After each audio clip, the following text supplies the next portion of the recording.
Good morning, good evening, whoever you are, wherever you are, whatever you might be doing. We wish to welcome you to the Silverlight Show. The Silverlight shines to illuminate that which lies hidden in darkness. For those of you tuning in today, we welcome you in. We're watching a glorious opportunity slip through our fingers. The funny thing is, people aren't up in arms about it. For the past 2 years, many non-essential people, as they're called, have been sent home to do their jobs. Flex time, all these sort of great benefits that were promised to us at the beginning of the information age, we had them. They were in our hands. But as more and more people decide, nope, you're coming back into the office, we're forced to ask why.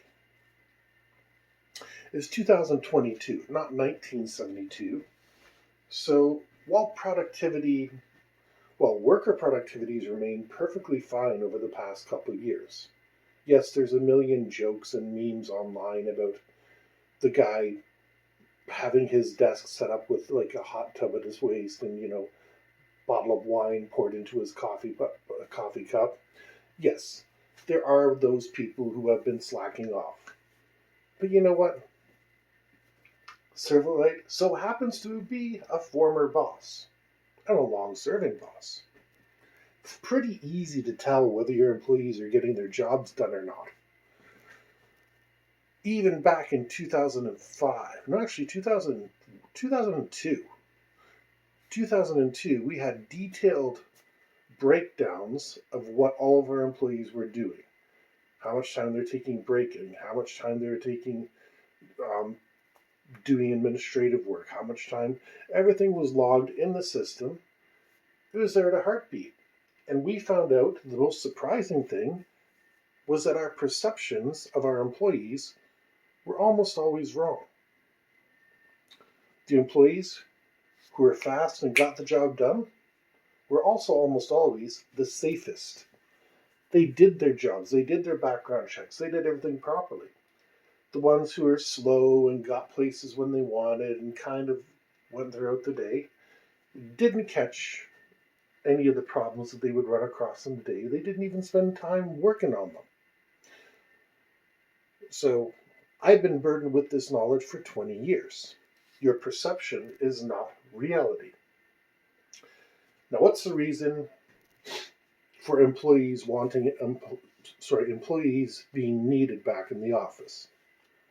Well, it's one reason and one reason only.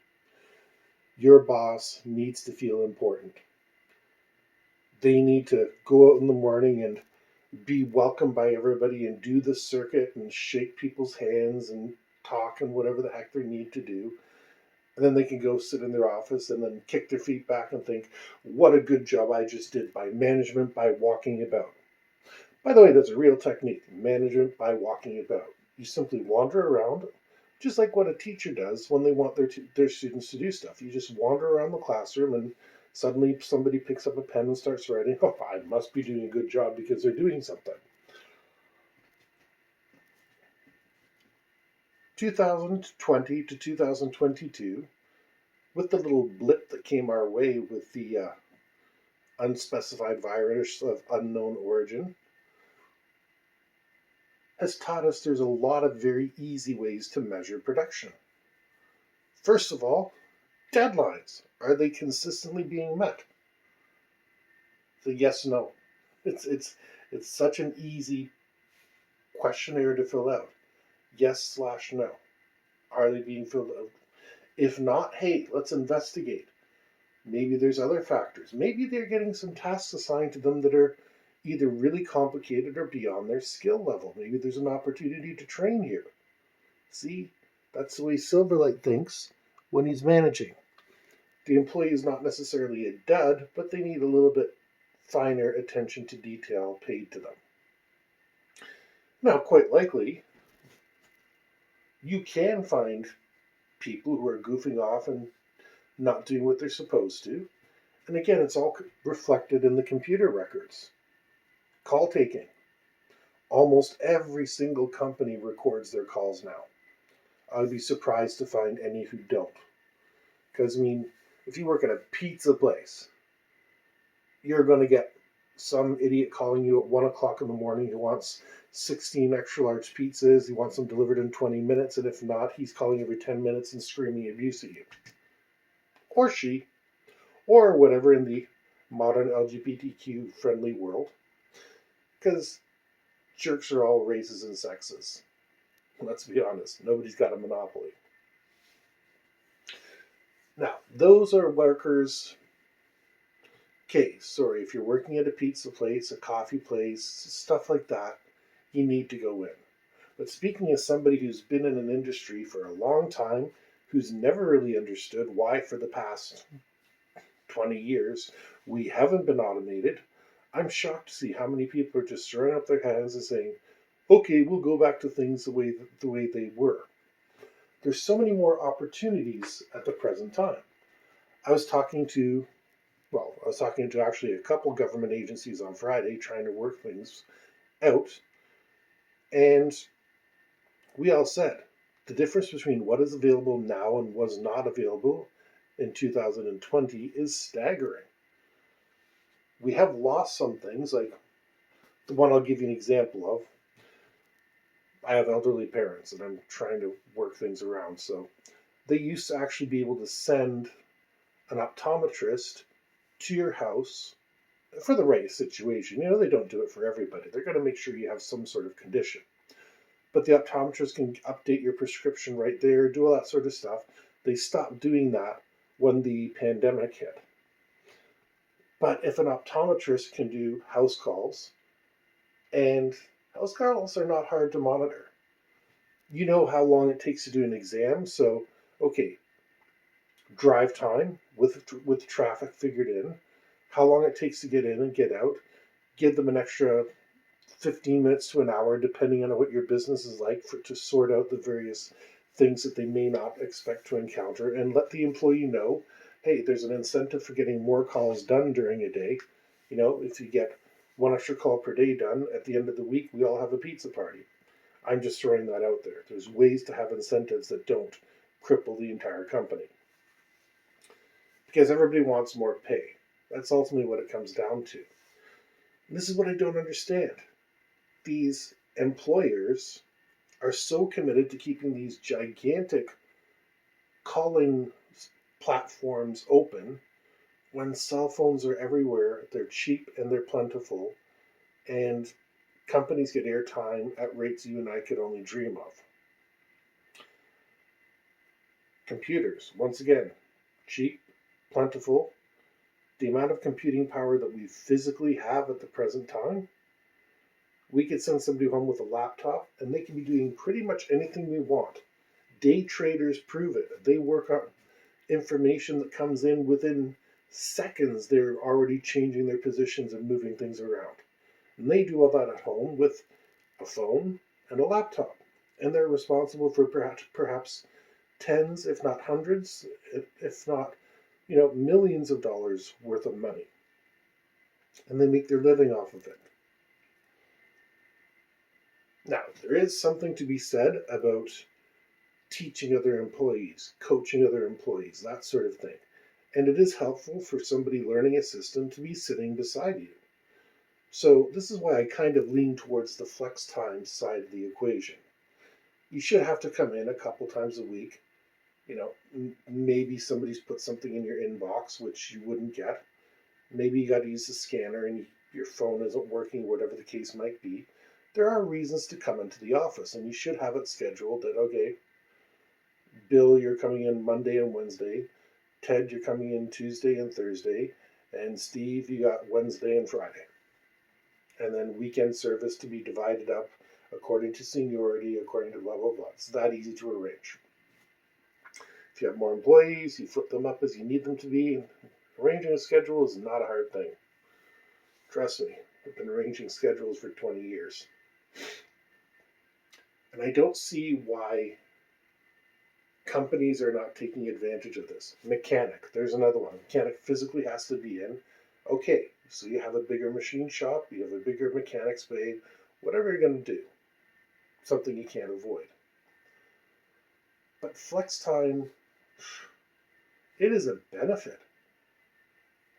And it shouldn't be one that employers are using against you and saying, oh, if you're going to use your flex time, then you get penalized through X, Y, Z, whatever it may be.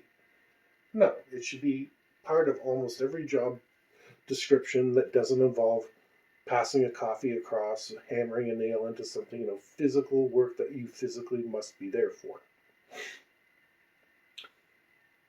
It'll be interesting in another 5-10 years when they get the fully automated trucks going up and down the streets, because there's a lot of jobs that are going to be thrown out the window very shortly. And what are we going to do for them? Where are they going to find jobs? These are people who have been relatively autonomous for over 100 years now. It's a lovely saying my Bulgarian friend taught me. And she said, it is said, in the Soviet Union, Stalin could control everything, but he could not control the truck drivers. And that's true. So that's why I'm seeing truck drivers, there's a bullseye on their forehead, and as soon as that technology becomes relatively cheaply available, I can see it kicking a whole bunch of people out. So what are we looking at here? Flex time, coming into the office a couple days a week instead of all days of the week. That way, you actually can work out a life-family balance. My buddy does it. He's great at it. He's a very high place at a company and you might have had dealings with. And he's running around with his cell phone. He's got his kids. He's got his parents. He's running around being Superman. And they're making him come in a couple days a week, which he's going for. But look at Elon Musk. He said, okay, starting on Monday, all workers are back in the office. Like, come on. You can say that about your technical crew. Yeah, sorry, your technical crew, you got to be in. But you're one of the driving forces behind self-driving cars. You should see the writing on the wall that a lot of people are going to start losing jobs, and you need to keep the ones that you have happy. Employers don't understand. Happiness is the best thing to keep employees. Now, employees are always going to be unhappy about something, but they need to learn there's ways for them to be happy. And there's a lot of ways for them to be happy. First of all, you try to keep a drama-free workplace. Just don't let it start. And don't use a cop-out. You two have the drama, you two sort it out. And no, where there's smoke, there's fire. So sometimes one person has to be the bigger person. Other times, the boss man has to come in and tell both people, hey, break it up, back into your corners. Working from home gets rid of a lot of the office drama. You're saving money, you're saving time. It's unbelievable how many benefits there are to a flex time relationship. Saves company office space. They could rent out half the office space they're using now, put a temporary divider between the two, and rent that other office space out to another company. So the main owner would be making money back, and they've still got their employees out there. You need to discipline somebody? No problem. They're coming in Monday and Wednesday, or Tuesday and Thursday. Or you can call them in for a special meeting. There's still going to be reasons to call employees in. Sorry, I know it's one of your flex time days, but we have to do whatever. Use your boss speak. You've heard it all.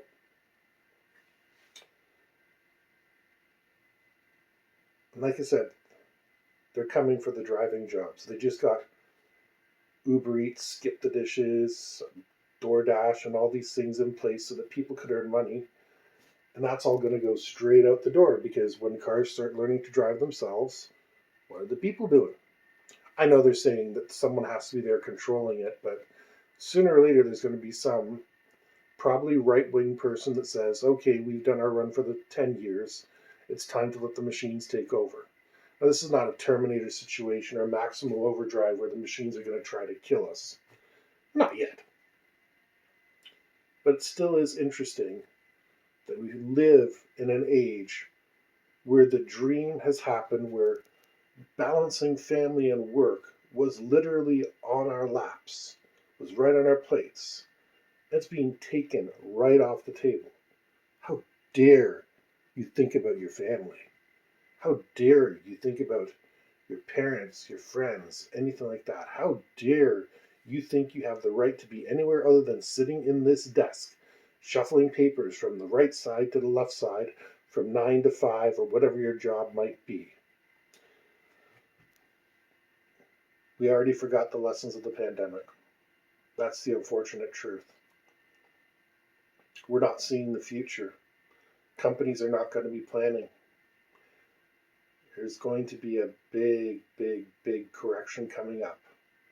And the worst part is, the best bargaining tool that companies could have possibly had, which would be a positive work environment, not the fake, bogus one where they're saying, oh yeah, here, you can go down and you can play ping pong anytime you like in our employee lounge.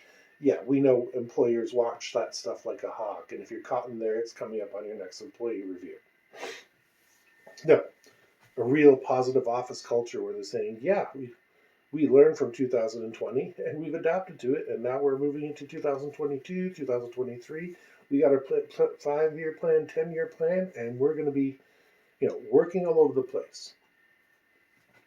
It's so easy to monitor, and you know what? The boss is going to find it's way easier to monitor statistics than it is for that boss to wander about. Is that person working on a spreadsheet, or did I just see them flip off Facebook? Because as long as they're making their numbers, and yes, I know there's ways to forge that, but for the most part, you can tell when people are forging their numbers. Take back your rights, people. This is my money tree. It's doing pretty good. It's blooming up. And I'd like to see everybody's money tree, or the symbolic representation of their money, bloom just as well as this one has. Because everybody wants their fortunes to go up.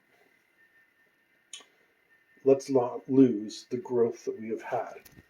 There's dead branches on here because through a miscommunication between my wife and myself, which is nobody's fault, we kind of both thought the other person was taking care of it. The second I found out that anything happened, I jumped right on it and said, okay, I'm taking care of it. Every time I do. That's what management needs to do. My wife is busier than I am for reasons I'm not going to go into. She's physically busier. I'm not saying she's not mentally busier. That sounds rude of me. Like I said, she's physically busier. She has to be a lot more places than I need to be. And yeah, she still doesn't have her license, so she's depending on the bus to go about all these places. It's not ideal, but that's her choice. And I respect that. The least I can do in return is take care of a plant. But like I said, I hope that fortune grows for all of us, because we need to stick together more than ever at this time. With that, we hope you enjoyed this episode of the Silverlight Show. If you did, please hit like, share, subscribe. Don't forget to buy one of the books down in the comments, and we hope you have a fantastic day.